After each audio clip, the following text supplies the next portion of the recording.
कर्तुंड महाकाय सूर्यकोटि समप्रभ निर्विघ्नं कुरु मे देव शुभकार्येषु सर्वदा। नमो गुरुभ्यो गुरुपादुकभ्यो नमः प्रेभ्यो प्रपादुकभ्यः आचार्यसिद्धेश्वरपादुकभ्यो नमोऽस्तु लक्ष्मी परिपादुकभ्यः। श्री गुरु परम गुरु परमेष्ठी गुरु परात् परगुरु सद्गुरु पादुकभ्यो नमो नमः। गुरुर्ब्रह्मा गुरुर्विष्णु गुरुर्देवो महेश्वरः गुरुर्साक्षात् परब्रह्म तस्मै श्री गुरुवे नमः।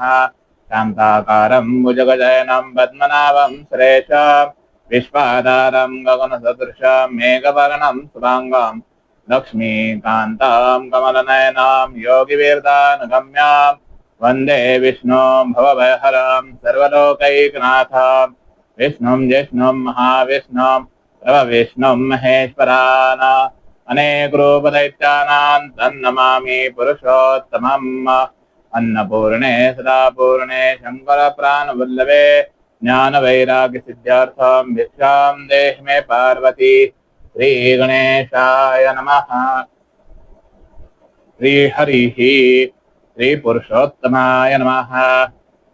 नमस्कार मित्रांनो, कालच्या भागात आपण अधिक महात्म्य अध्याय 3 पाहिला, अधिक मासाची वैकुंठी श्री हरीची भेट। आज आपण पुरुषोत्तम मास म्हणजे अधिक मास महात्म्याचा 4था अध्याय आज पाहणार आहोत। अधिक मासाची विनवणी। नैमिषारण्य क्षेत्री पवित्र सभा भरली होती। 4ही दिशांनी वेदांचे मंत्र घुमत होते। ऋषीमुनी ध्यानस्थ बसलेले होते। वातावरण अत्यंत शांत पवित्र झालेले होते। तेव्हा शौनक ऋषींनी सुद्दींना नम्रतेने विचारले की हे सूत महाराज, आपण अधिक मासाचे अद्भुत महात्म्य सांगत आहात, आता पुढे काय घडले ते आम्हाला ऐकायचे आहे। हे ऐकून सुद्दी प्रसन्न झाले। ते म्हणाले की ऋषींनो, आता मी तुम्हाला अधिक मासाची अत्यंत करुण अशी कथा सांगतो। ही कथा ऐकली तर मन पवित्र होते। सुद्दी पुढे म्हणाले की एकदा अधिक मास अत्यंत दुःखी झाला होता। सर्व लोक त्याचा तिरस्कार करत होते। कोणीही त्याला शुभ मानत नव्हते। कोणतेही मंगल कार्य त्याच्या महिन्यात केले जात नव्हते। लग्न नाही, गृहप्रवेश नाही, मुंज सुद्धा नाही, कोणताही उत्सव त्या काळात नाही झाला। हे सर्व पाहून अधिक मासाच्या अंतःकरणात अत्यंत वेदना निर्माण झाली। तो रडत रडत म्हणू लागला की या जगात माझा कोणीच नाही का? सर्व महिने गौरवले जातात, पण मला मात्र अपवित्र म्हणतात। मी इतका तुच्छ आहे का? दुःखाने व्याकुळ होऊन तो पृथ्वीवर भटकत राहिला। जिथे जाईल तिथे अपमान। लोक म्हणत, हा मलमास आहे, या काळात काही शुभ करू नका। हे शब्द अधिक मासाच्या हृदयात बाणासारखे घुसत होते। शेवटी दुःखी होऊन अधिक मास वैकुंठाकडे निघाला। त्यावेळी वैकुंठाचे दृश्य अत्यंत दिव्य होते। 4ही दिशांना सुवर्ण प्रकाश पसरला गेला होता। गंधर्व हरिनाम गात होते। देवता भगवंताच्या सेवेत उभ्या होत्या। शेषनागावर भगवान श्री विष्णू विराजमान होते। भगवती लक्ष्मी त्यांच्या चरणी बसल्या होत्या। अचानक वैकुंठाच्या द्वाराशी रडण्याचा आवाज ऐकून भगवंताने डोळे उघडले। समोर अधिक मास उभा होता। त्याचे डोळे अश्रूंनी भरले होते। अंगावर दुःखाचे सावट। तो थरथरत भगवंतांच्या चरणी पडला आणि रडत म्हणाला की हे दीनानाथा, माझे रक्षण करा। संपूर्ण जग माझा तिरस्कार करते। कोणी मला शुभ मानत नाही। मी अपवित्र, मलिन आणि त्याज्य ठरलो आहे। माझ्या काळात कोणतेही शुभ कार्य होत नाही। माझ्या वाट्याला फक्त अपमान आणि फक्त अपमानच आला। हे ऐकून वैकुंठातील सर्व देवता शांत झाल्या। भगवान श्री विष्णूंच्या अंतःकरणात दया उत्पन्न झाली। भगवान प्रेमाने म्हणाले की हे अधिक मास, तू दुःखी होऊ नकोस। जो जगाने नाकारला आहे त्याला मी स्वीकारतो। हे ऐकताच अधिक मास आणखी रडू लागला।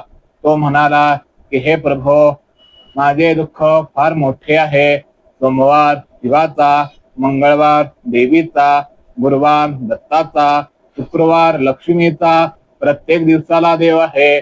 प्रत्येक महिन्याचा एक महिमा आहे, पण माझा कोणीच नाही। माझा स्वामी नाही। माझ्या नावाने कोणीही पूजा करत नाही। मी अभागी आहे। हे शब्द ऐकून भगवान विष्णूंचे डोळे ओलावले। भगवान म्हणाले की हे अधिक मास, आजपासून तू अभागी नाहीस, आजपासून तू माझा आहेस. मी तुला पुरुषोत्तम हे नाव प्रदान करतो. क्षणात संपूर्ण वैकुंठ तेजाने उजळून निघाले.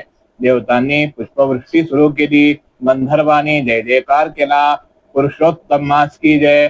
भगवान पुढे म्हणाले की जसा मी सर्वांमध्ये श्रेष्ठ आहे, तसाच तू सर्व महिन्यांमध्ये श्रेष्ठ राहतील. जो भक्त तुझ्या महिन्यात भक्ती करेल त्याच्यावर माझी विशेष कृपा होईल. तसेच जो दान करेल तो हरिनाम घेईल. तसेच जो कथा ऐकेल आणि त्याचे पाप नष्ट होतील. अधिक मास आनंदाने भगवानांना म्हणाला की हे प्रभो, आज माझ्या जीवनाला काही अर्थ मिळाला. तसेच भगवान पुढे म्हणाले की हे पुरुषोत्तम मास, तुझ्या काळात केलेली छोटी भक्ती ही मोठे पुण्य देऊन जाईल. जो एक दिवा लावेल त्याला अक्षय पुण्य लावेल. जो गरिबाला अन्नदान करेल त्याच्यावर माझी कृपा होईल. जो भक्त तुझे महात्म्य ऐकेल त्याच्या घरात सुख शांती नांदेल. तेव्हा अधिक मास नम्रतेने म्हणाला की हे प्रभो, माझ्या काळात लोकांनी काय काय करावे. तर भगवान विष्णू म्हणाले की सकाळी स्नान करावे, हरिनाम घ्यावे, तसेच दान धर्म करावा, तुळशी पूजन करावे, गीता, भागवत आणि पुराण कथा ऐकावी. तसेच गरीब, गायी आणि संतांची सेवा करावी. क्रोध, लोभ आणि अहंकार सोडावा. तसेच मन शुद्ध ठेवावे. असे करणाऱ्यांचा मी स्वतः उद्धार करीन. हे ऐकून अधिक मासाच्या चेहऱ्यावर आनंद फुलला. त्याचे दुःख नाहीसे झाले. जो महिना जगाने नाकारला होता तोच आज भगवंतांचा प्रिय झाला होता. सूतजी पुढे म्हणाले की ऋषींनो, ही कथा अत्यंत पवित्र आहे. जो भक्त श्रद्धेने अधिक मासाचे महात्म्य ऐकतो त्याच्या जीवनातील संकटे दूर होतात. भगवान श्री हरी त्याच्यावर सदैव कृपा करतात. घरात सुख, शांती आणि समाधान नांदते. सूतजी म्हणाले की कलियुगात पुरुषोत्तम मास हा जीवांच्या उद्धाराचा महान असा मार्ग आहे. म्हणून या महिन्यात हरिनाम, दान आणि भक्ती अवश्य करावी. शेवटी सर्व ऋषी मुनी हरिनामात तल्लीन झाले. संपूर्ण नैमिषारण्यात हरिनामाचा गजर सुरू झाला. भक्तांनो, जर ही कथा तुम्हाला आवडली असेल तर व्हिडिओला लाईक करा, आपल्या मित्रपरिवारात शेअर करा. तसेच कमेंटमध्ये श्री हरी नक्की लिहा. अशाच पवित्र अधिक मासाच्या कथा ऐकण्यासाठी आपल्या चॅनलला सबस्क्राईब करायला विसरू नका.